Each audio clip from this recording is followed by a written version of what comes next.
Hello friends, అందరికీ నమస్కారం అండి. నా ఛానల్ ముందుగా చూస్తున్నట్లయితే ప్లీజ్ లైక్ చేసి, షేర్ చేసి, సబ్స్క్రైబ్ చేసుకొని మీ సపోర్ట్ నాకు అందించండి. వదిన ఎందుకు ఇలా చేసావు? కొంచెం జాగ్రత్తగా ఉండొచ్చు కదా. పాపం అది చిన్న కుక్క పిల్ల.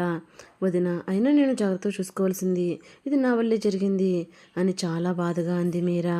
కుక్క పిల్ల చనిపోవడం ఆమె అస్సలు తట్టుకోలేకపోతుంది. బుజ్జి కుక్క పిల్ల ఇప్పుడు ఆమెతో లేకపోవడంతో తట్టుకోలేకపోతుంది మీరా అన్న మాటలకు సమాధానంగా శృతి ఆమె దగ్గరకు వచ్చి ఆమెను తీసుకుని దగ్గరగా ఓదారుస్తూ, నన్ను నమ్ము, దాన్ని చావుకి కారణం నేను కాదు అని అంది శృతి. అలా వచ్చి ఓదార్చేసరికి శృతి వైపు చాలా కోపంగా చూసి, ఆగు, ఇంకేమీ వద్దు, ఆపు, నేను నీతో మాట్లాడను, ఇంకెప్పుడు నాతో మాట్లాడకు, అర్థమైందా అని అంది. వెంటనే గౌతమ్ మీరా మాటలకు అడ్డుపడి చాలా ఆవేశంగా, మీరా నువ్వేం మాట్లాడేది? ఎవరితోనో గుర్తుపెట్టుకుని మాట్లాడు, ఆమె నీ వదిన, అర్థమవుతుందా? అన్నయ్య, నేను ఎవరితో మాట్లాడుతున్నానో నాకు గుర్తుంది. అయితే నువ్వు నీ భార్య గురించి బాగానే ఆలోచిస్తున్నావు. చనిపోయిన నా కుక్క పిల్ల గురించి ఎవరు ఆలోచిస్తారు చెప్పు అని ఏడుస్తూ అంది మీరా. అలా ఉన్నట్టుండి మీరా ఏడ్చేసరికి పక్కన ఉన్న ఫ్యామిలీ ఒకరి తర్వాత ఒకరు ఓదార్చే ప్రయత్నం చేశారు. కానీ మీరా మనసులో మాత్రం కుదరపడలేదు. నిజానికి ఆ కుక్కపిల్ల సతీష్ ఇంట్లో తీసుకొచ్చినప్పుడు చాలా సంతోషంగా ఉంది. కానీ ఇప్పుడు అది ఆమె వద్ద లేదు అని తెలిసాక ఆమె ఆ నిజాన్ని లోపలికి తీసుకోలేకపోతుంది. వాళ్ళ మధ్య ఉండడం ఇష్టం లేక మీరా అక్కడి నుంచి వెళ్ళిపోయింది. ఆ రాత్రి మీరా అస్సలు అన్నం తినలేదు.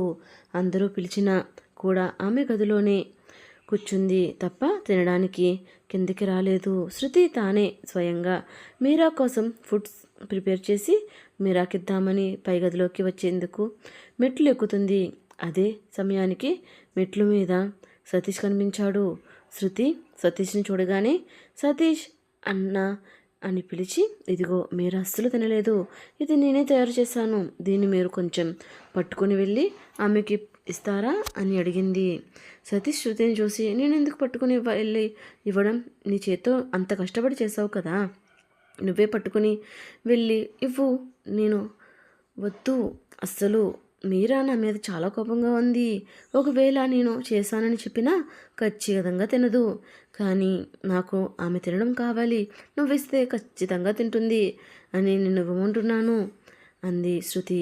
ఓహో, ఈ చిన్న అద్దం వెనకాల పెద్ద విషయమే ఉన్నట్టుంది. నేను సెట్ చేస్తాను.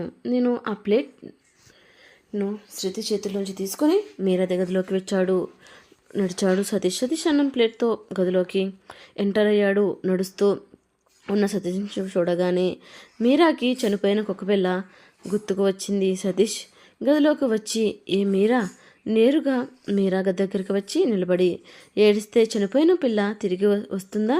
రాదు కదా. సరే చెప్పు, బతికి వస్తుందంటే నీతో పాటు నేను కూడా ఏడుస్తాను. సారీ, గంట కాదు, నువ్వెంతసేపు అంటే అంతసేపు ఏడుస్తాను అని అన్నాడు. ఆ మాటలకి మీరా నోటి వెంట ఒక్క మాట కూడా రాలేదు. మీరా కన్నీళ్ళు మాత్రం ఆగకుండా వస్తూనే ఉన్నాయి. మీరా, నువ్వు ఉదయం నుంచి ఏమీ తినలేదు అంట, ఇప్పుడైనా తిను, నేనేమో నీతో ఖచ్చితంగా తినిపిస్తానని చెప్పి కింద లక్ష్మి గారితో పెద్ద శబ్దం చేశాను. ఇప్పుడు నువ్వు నా పరువుని తీయకు అని అన్నాడు సతీష్. సతీష్ మాట్లాడిన మాటలకి మీరా సమాధానంగా, సతీష్ నేను తినను, ప్లీజ్ నన్ను విసిగించకు అని విసుగ్గా అంది. నువ్వు తినకపోతే నేను కూడా తినను, చూసుకో మరి అన్నాడు సతీష్. నేను తినను అని చెప్పాను, అంతేకాని నువ్వు తిను అని అంది మీరా. మేడం, మీరు తినకపోవడం మీ ఇష్టం, నేను తినకపోవడం కూడా నా ఇష్టమే కదా అని ముందుకేసి సమాధానం చెప్పేసరికి మీరా ఆ మాత్రం కళ్ళు పెద్దవి చేసి చూసింది.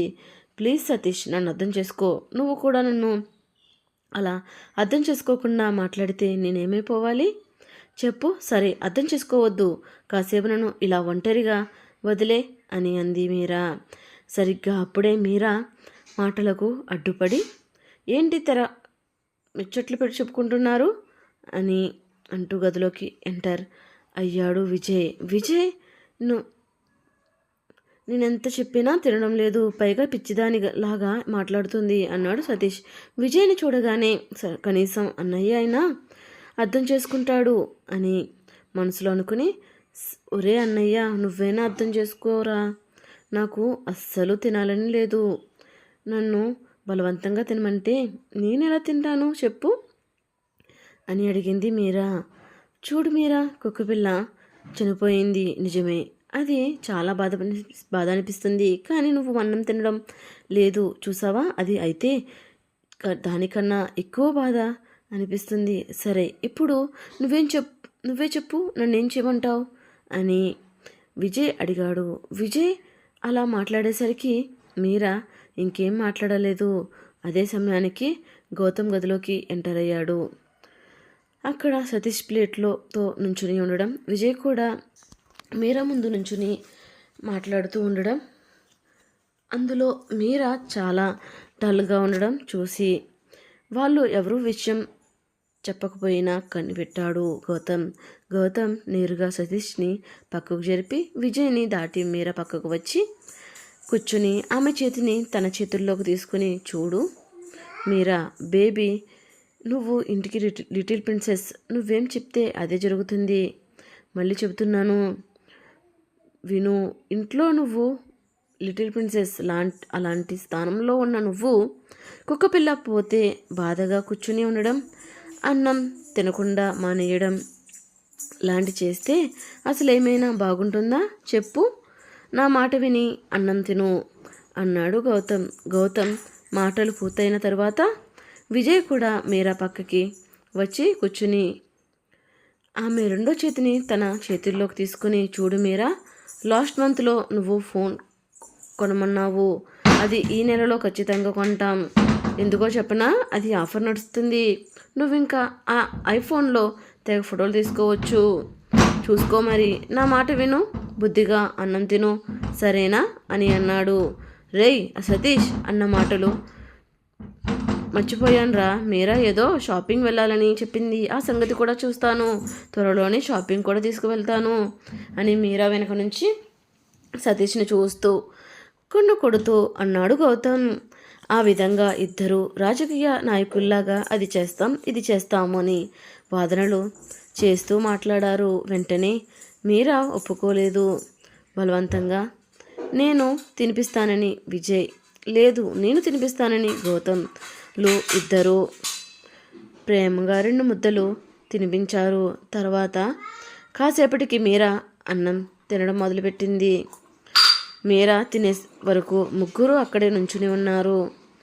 మీరు అన్నట్టు మొత్తం అన్నం తినేశాను, మీరు ఇచ్చిన వాగ్దానాలు మాత్రం అస్సలు మర్చిపోకూడదు, అన్నీ నిలబెట్టుకోవాలి సరేనా అంది మీరా. అమ్మయ్య ఎంత బాగున్నావో అంటూ తల మీద ముద్దు పెట్టాడు గౌతమ్. నా బుజ్జి అన్నయ్య నువ్వు అని చెప్పి గౌతమ్ని విజయ్ని దగ్గరకు లాక్కుని ఒక చిన్న హగ్ ఇచ్చింది.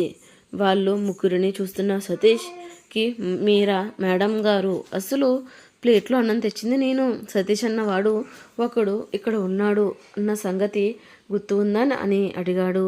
దానితో అందరూ టక్కున నవ్వేశారు. సతీష్ మాటలకు సమాధానంగా మీరా నవ్వుతూ, అవును ఇంతకీ నువ్వెవరు అని వెటకారంగా అడిగింది. అంతేలే, నేనెందుకు గుర్తుంటాను, ఒకసారి చెప్తాను వినండి, నా పేరు సతీష్ అండి, నేను మీ ఇంట్లో వంట పనిచి రామయ్య ఉన్నాడు కదా, ఆయన కొడుకుని, ఇప్పుడైనా గుర్తుకు వచ్చానా అంటూ ఇంకా వెటకారంగా చేశాడు సతీష్. నీ వెటకారం ఆపు, కానీ చాలా థ్యాంక్స్, వంట బాగా చేసావు, చాలా బాగుంది అంది మీరా. భోజనం చేశాక మీరా నిద్రపోమని చెప్పి విజయ్ వాళ్ళు ఇంకా అక్కడే సోఫాలో కూర్చున్నారు. నన్ను నిద్రపోమని చెప్పి మీరు ఇంకా ఇక్కడే కూర్చుంటున్నారు ఎందుకు అంది ఆసక్తిగా. నువ్వు చిన్నపిల్లవి, పెద్దవాళ్ళు విషయాలు కలగజేసుకోకు, ముందు వెళ్ళు అన్నాడు విజయ్. లేదు బ్రో, నాకు నిద్ర రావడం లేదు, నేను ఇక్కడే ఉంటాను అని అన్నాడు. ఇందాక నిద్ర వస్తుంది అన్నావు, ఇప్పుడు నీకు నిద్ర రావడం లేదా అని తల మీద ఒకటి వేస్తూ అన్నాడు గౌతమ్. దానికి మీరా తల మీద గుర్తుకుంటూ, అబ్బా అన్నయ్య తల మీద కొట్టకు, నా చిన్న బ్రెయిన్ డ్యామేజ్ అవుతుంది, అప్పుడు నేను నిన్ను మర్చిపోతాను ఆ తర్వాత నీ ఇష్టం అని మీరా మాటలకు నవ్వుకున్నాడు గౌతమ్. గౌతమ్ నవ్వులకు చూసి మీరాకి కోపం వచ్చింది. ఇంతలో సతీష్ అయితే సరదాగా పాటలు పాడుకుందామా అని అన్నాడు. దానికి అంతా ముఖాలు చూసుకుని నవ్వుకుంటూ సరే అని తల తలలూపారు. అందరూ సతీష్ని మొదలుపెట్టాలని అడిగారు. సతీష్ గొంతు సవరిస్తూ పాత పాట ఒకటి అందుకున్నాడు. ఒంటరి వాడిని నేను ఎవరు వాడిని కాను అంటూ ఒక పాట అందుకున్నాడు. అది వినగానే విజయ్, గౌతమ్, మీరాలు చెవులు మూసుకుని బాబోయ్ అన్నారు. సతీష్ ఏమైందని అడిగాడు. ఇది పాట లేక రోతనా అన్నారు ఒకేసారి కోరస్గా. సతీష్ తన పాటని గౌతమ్ వాళ్ళు అవమానిస్తున్నారని, నా గొంతులో ఉన్న మాధుర్యం మీకేం తెలుసు? అది తెలియాలంటే మినిమం సంగీతంలో నాలెడ్జ్ ఉండాలి అని పూర్తి కాన్ఫిడెంట్తో అన్నాడు. అవునవును, అరుంధతి సినిమాలో పశుపతి గొంతునేది అంటూ మీరా సతీష్ని ఆట పట్టించింది. నాది పశుపతి గొంత అయితే ఇంకో పాట పాడుతాను కాసుకోండి అని మరొక పాట అందుకున్నాడు. వెంటనే విజయ్, సతీష్ నోరు మూసి మచ్చ కాకి గొంతు వేసుకుని మమ్మల్ని ఇలా చంపడం నీకు ఏమైనా భాగ్యమా? పాపం నీ గాత్రానికి సంగీత స్వరాలు ఏడుస్తున్నాయి బాబు, ఇక ఆపు అని అన్నాడు. వెంటనే సతీష్ ఏం మాట్లాడుతున్నావు? విజయ్ ఇంకా నా గురించి స్ఫూర్తిగా తెలిసినట్లేదు. నేను పాట పాడితే ఈ తరం నా గాయకులందరూ ఇంటికి వెళ్ళిపోవాల్సిందే. నాలో ఎస్పీవి, ఒక మను, ఒక కార్తిక్ ఉన్నారు. అయినా కాకిరెట్టంత అనుభవం లేని మీరు ఈతో నాకెందుకు? గాడిదకేం తెలుస్తుంది గంధపు చెక్క వాసన. అలాగే మీకు నాలో ఉన్న టాలెంట్ ఇంకా తెలియడం లేదు. నేను కళ్యాణ రాగంలో పాడతాను, ఇప్పుడు వినండి అని అన్నాడు. అతను పాట అందుకున్న లోపు మీరా నిలుచుని చేతులెత్తి దండం పెడుతూ బాబు గానగంధర్వ, నువ్వు కావాలి అంటే పడుకో, నేను మాత్రం నిద్రపోతాను అని దుప్పటిని కప్పుకుంది. వెంటనే సతీష్, విజయ్లు, గౌతమ్లు ఆమె చేసిన దానికి నవ్వుకున్నారు. మీరా నిద్రపోగానే ఆ గదిలోంచి బయటికి వచ్చారు. తరువాత ఎవరి గదుల్లోకి వాళ్ళు వెళ్ళిపోయారు. గౌతమ్ తన గదికి వచ్చేసరికి గది అంతా చీకటిగా ఉంది. రాగానే లైట్ వేసి చూశాడు. శృతి బెడ్ పైన ఒక పక్కకు తిరిగి నిద్రపోతుంది. గౌతమ్ ఆమె దగ్గరికి వచ్చి శృతి అని పిలిచి ఆమె భుజం మీద చెయ్యి వేశాడు. ఏడ్చినట్టు గుత్తులు ఉన్న మొహాన్ని చూశాడు. వెంటనే ఆమెని హత్తుకుని ఏమైంది, ఎందుకు ఏడుస్తున్నావు అని కంగారుగా అడిగాడు. శృతి గౌతమ్ అలా అడిగేసరికి ఏడుపు ఆపుకోలేక అతనిని గట్టిగా కౌగిలించుకుంది. నన్నేమి అడగొద్దు అంటూ బాధగా అంది శృతి. ఏమైంది అసలు, ఎందుకు ఎంతలా ఏడుస్తున్నావు? ప్లీజ్ నాతో చెప్పు అంటూ లాలనగా అడిగాడు. వెనక్కి ఎక్కి ఏడుస్తూనే నిజంగా ఆ కుక్కపిల్ల మన గదిలోకి ఎలా వచ్చిందో తెలియదు. నేను కావాలని ఏమీ చేయలేదు, నన్ను నమ్ము అంటూ గౌతమ్ గుండెల్లో తలదాచుకుంది. శృతి ఎందుకు ఏడుస్తుందో గౌతమ్కి అర్థమయ్యే ఏ పిచ్చి పిల్ల, ఎందుకోసమా నువ్వు ఏడుస్తున్నావు? చూడు, నీతో ఎవరు చెప్పారు నువ్వే చేసావని? ఇక్కడ ఉన్న అందరికీ తెలుసు ఇది నువ్వు కావాలని చేయలేదని. అలాంటప్పుడు అనవసరంగా ఎందుకు ఏడుస్తున్నావు?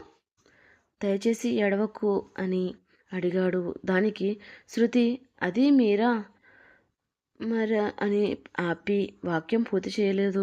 చూడు శృతి, మీరా చిన్నపిల్ల, దాని మాటలు నువ్వేం పట్టించుకోకు.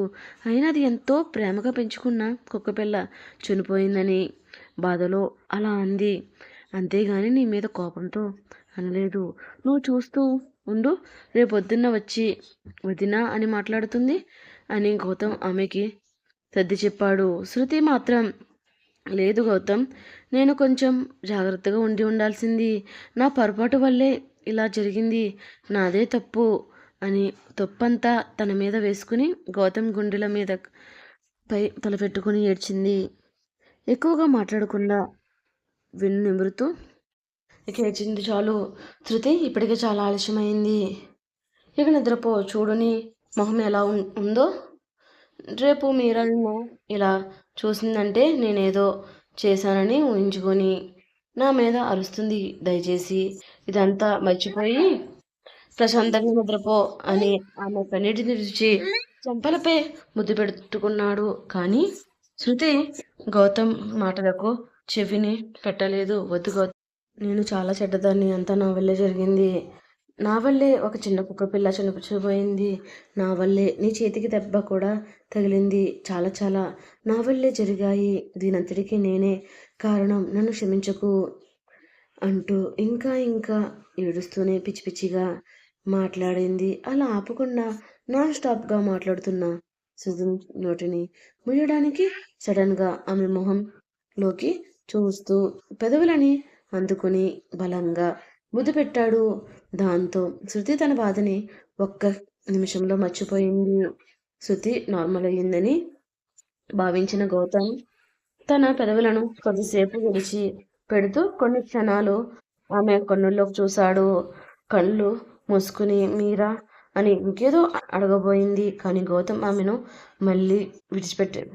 లేదు, గౌతమ్ చేస్తున్న పనికి శృతి పూర్తిగా లొంగిపోయింది.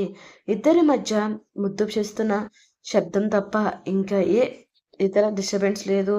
గౌతమ్ శృతిని ముద్దు పెడుతూ పూర్తిగా ఆమె మీద ఆధిపత్యం తెచ్చుకున్నాడు. అలాగే మంచం మీద వాలి ఆమె పెదవులని వీడుస్తూ చూడు, రేపటికి అంత సర్దుకుపోతుంది. నువ్వు అనవసరంగా ఎక్కువగా ఆలోచించకు, ఇంకేమీ మాట్లాడకుండా పడుకో అని చెప్పి ఆమె నుదిటి మీద బలమైన ముద్దు పెడుతూ ఆమెని కోగిట్లోకి తీసుకుని నిద్రపుచ్చాడు. శృతికి ఇంకా ఏం ఆలోచన లేకుండా జాయిగా నిద్రలోకి జారుకుంది. గౌతమ్ రాత్రంతా శృతిని విడిచిపెట్టకుండా అతని కోగిట్లో దాచుకున్నాడు. ఇక్కడ అర్ధరాత్రి లేచి ఏడుస్తుందో అని ఆమెకి ఆ ఛాన్స్ ఇవ్వకలేదు. నెక్స్ట్ డే మార్నింగ్ గౌతమ్ ఎప్పటిలాగే లెగిసి జాగింగ్కి చేయడానికి వెళ్ళిపోయాడు. మొబైల్ రింగ్ అయిన శబ్దానికి శృతి లేచి కూర్చుంది. నిద్ర కళ్ళతోనే లిఫ్ట్ చేసి చెవిలో పెట్టుకుని హలో అని మాట్లాడింది. అటు నుంచి హలో మిస్ శృతి అనే ఒక గంభీరమైన గొంతు వినిపించింది. ఆ గొంతు వినబడగానే శృతి అప్పటి వరకు అల్లుముకున్న నిద్ర మొత్తం కాస్త వదిలి వెళ్ళిపోయింది. శృతి మనసులో దడ పెరిగింది. గొంతులో దాహం అయ్యింది. చేతులు సన్నగా వణుకుతున్నాయి.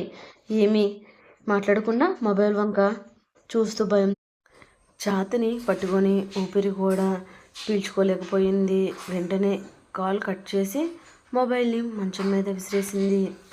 ఏసీ రూమ్లో కూడా శృతికి చెమటలు పడతాయి.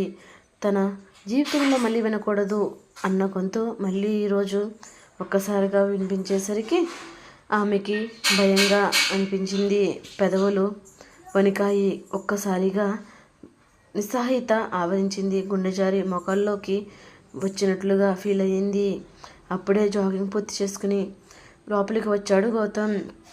కంగారు పడుతూ ఉన్న శృతిని చూసి ఏమైంది, తనకి నిద్దట్లో ఏమైనా కల వచ్చిందా ఏంటి, లేకపోతే నిన్న జరిగిన దాని గురించి ఆలోచిస్తుందా ఏంటి అని మనసులో అనుకుని ఆమె దగ్గరికి వచ్చి శృతి అని పిలిచాడు. వెంటనే శృతి చేతులతో తన 2 చెవులు మూసుకుని నో అని గడలు తత్తరిల్లేలాగా అరిచింది. ఆమె అరుపులకి గౌతమ్ షాక్ అయ్యి శృతి ఏమైంది నీకు, ఎందుకంత గట్టిగా అరుస్తావు అని అడిగాడు. గౌతమ్ తనని అడిగినప్పుడు తను స్పృహలోకి వచ్చి భయపడుతూ అతని వంక చూసింది. వెంటనే గౌతమ్ ఏంటి శృతి, ఎందుకలా దయ్యాన్ని చూసినట్లు చూస్తున్నావు అని అడిగాడు.